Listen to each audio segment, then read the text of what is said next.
यति दशावतारांश्च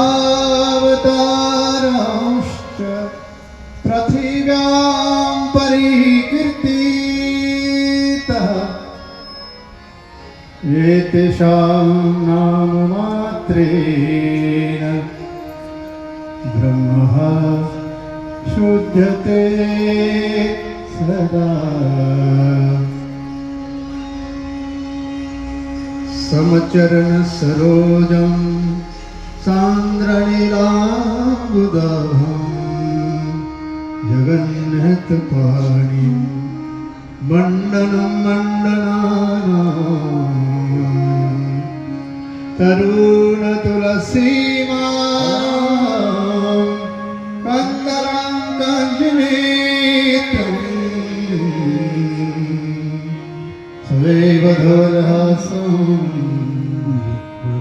विठ्ठलं चिन्तयामि शरच्चन्द्रबिम्बाननं चारुहासं लसत्कुण्डलाक्रान्तगण्डस्थलाङ्गं जपारागबिम्बाधरं काञ्जनेत्रं सदैव धवलहासं श्रीविठ्ठलं चिन्तयामि मन्त्रहीनं क्रियाहीनं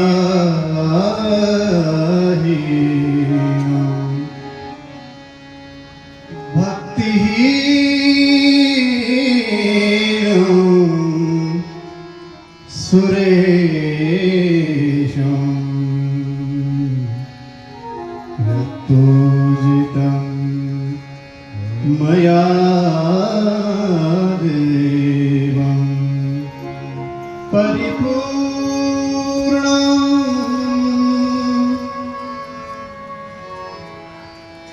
तदस्तु मे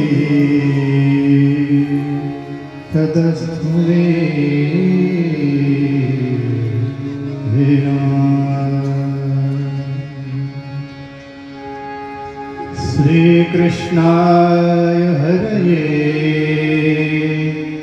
परमात्मने प्रणतक्लेशनाशाय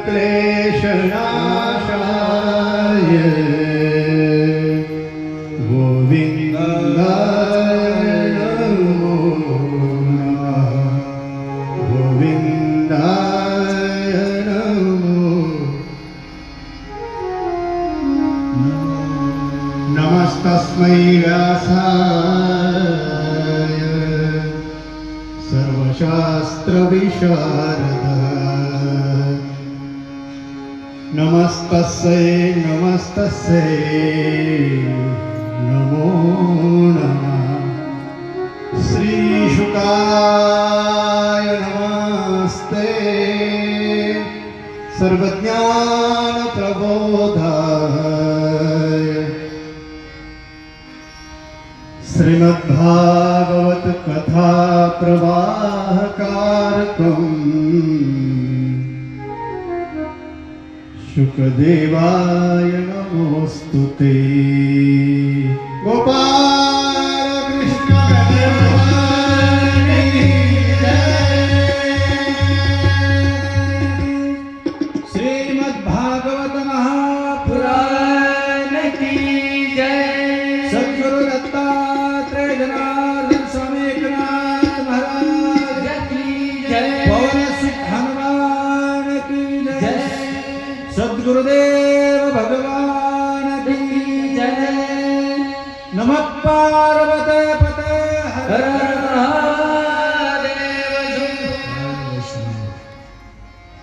हो गोविंद बोलो हरि गोपाल बोलो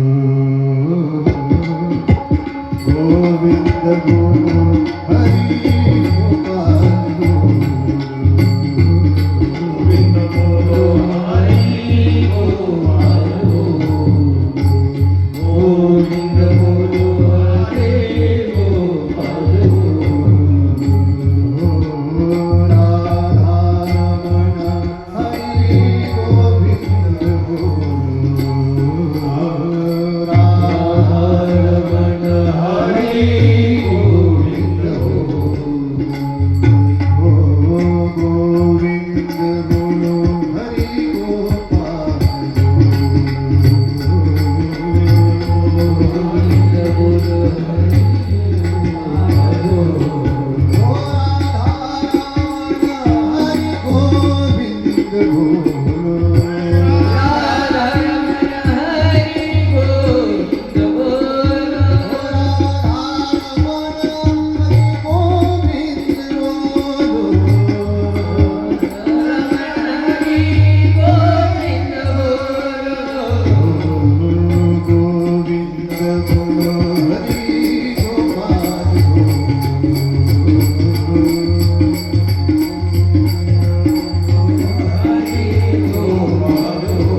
भागवत महापुराण की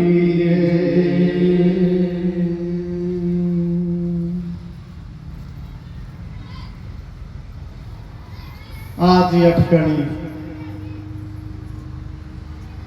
चालू असलेला संगीत महापुराण भागवत कथा सप्ताह ज्ञान यज्ञ सोहळा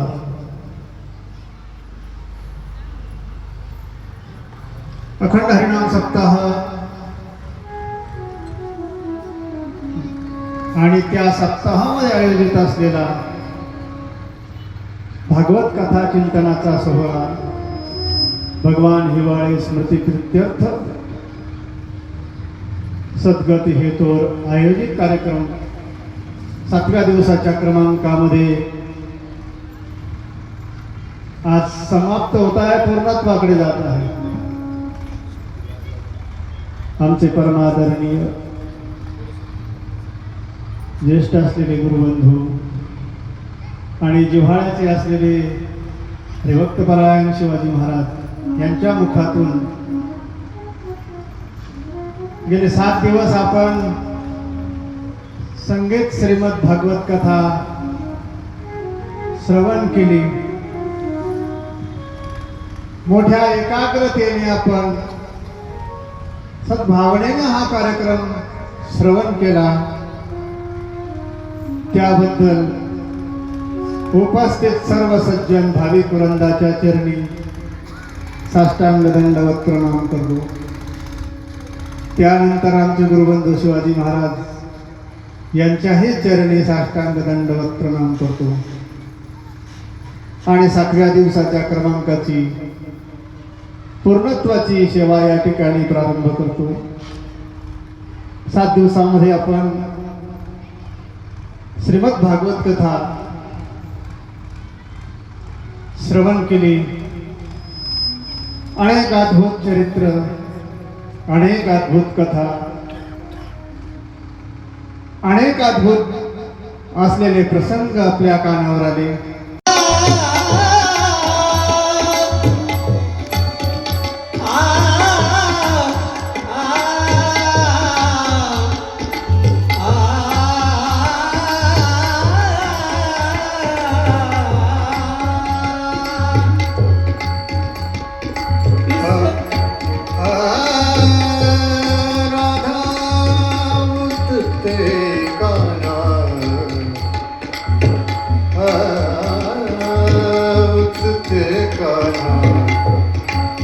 श्याम सखी संग विराजे हे माझे मुरली आवाजे,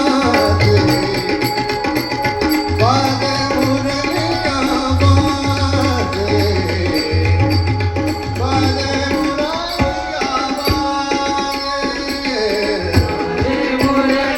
आवाजे,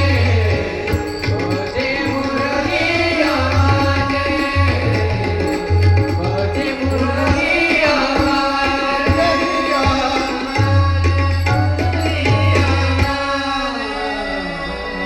हे राजा परीक्षित, तुला दिव्य असं कृष्ण चरित्र सांगितलं. कृष्ण चरित्राचं एक एक अक्षर श्रीकृष्ण चरितम महद्भुतम, एक एक अक्षरम महापातकनाशनम. श्रीकृष्ण चरित्राचं एक एक अक्षर अनंत कोटी पापाचा नाश करणार आहे. भगवंताची मुरली वादन लीला तुला सांगितली आणि त्याचबरोबर त्या मुरलीचा वेणुनाद सुद्धा सांगितला.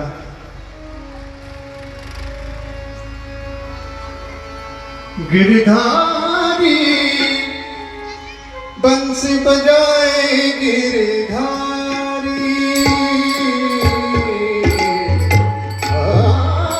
बंसी बजाए गिरधारी,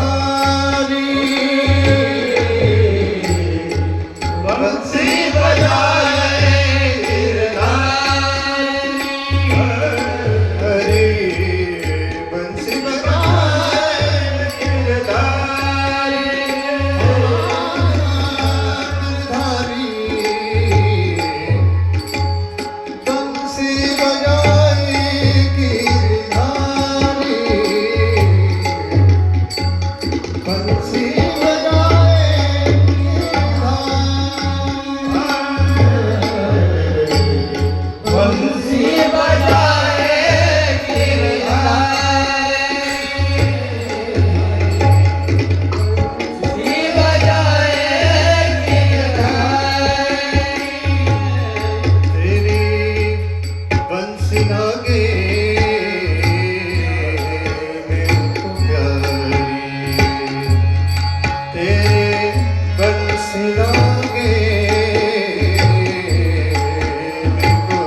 गवळणीचा अतूट प्रेमभाव,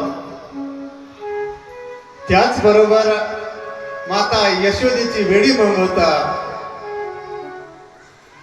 आणि त्याचबरोबर गोपाल सख्यांचं असलेलं भगवान कृष्णाबरोबरच असलेलं अत्यंत प्रेम. कृष्ण चरित्र हे सर्व संपन्न गुणाने दिव्य अद्भुत चरित्र असं हे परीक्षित तुला विस्ताराने सांगितलं असं या ठिकाणी शुकाचार्य म्हणतात. बालम चरितानि दिव्यानि कथां शृणुयामि सर्व पाप विघ्नानि विनाशकानि.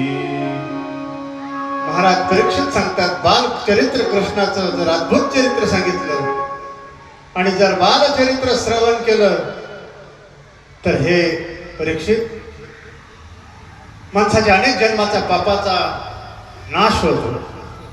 कृष्ण चरित्र हे अत्यंत अद्भुत आहे. पेद्या वाकड्या बोबड्या सुबल सुमंगल हे त्यांचे नाव आहे आणि गवळणीचे नाव आहे रंगवेली, लीलावती, शारंगी.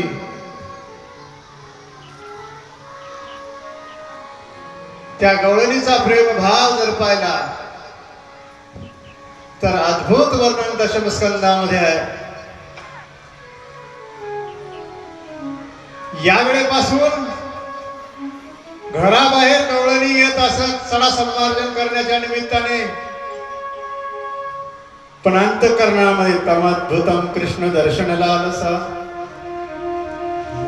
कृष्णाचं दर्शन पाहण्याकरिता गवळणी यावेळेपासून वाट पाहत असत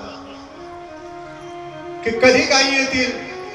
रानातून गायीचा येणारा धुळीचा प्रकोप पाहिला, धुळीचा लोट पाहिला की एकमेकाला सांगत की आता गायी आल्या, सखीनो चला आता गोपाल आला. देखो जी नंद नंदन आई, देखो जी नंद नंदन आई, देखो जी नंद नंदन आई, देखो जी देखो जी नंद नंदन आई, देखो जी नंद नंदन आई.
महाभारत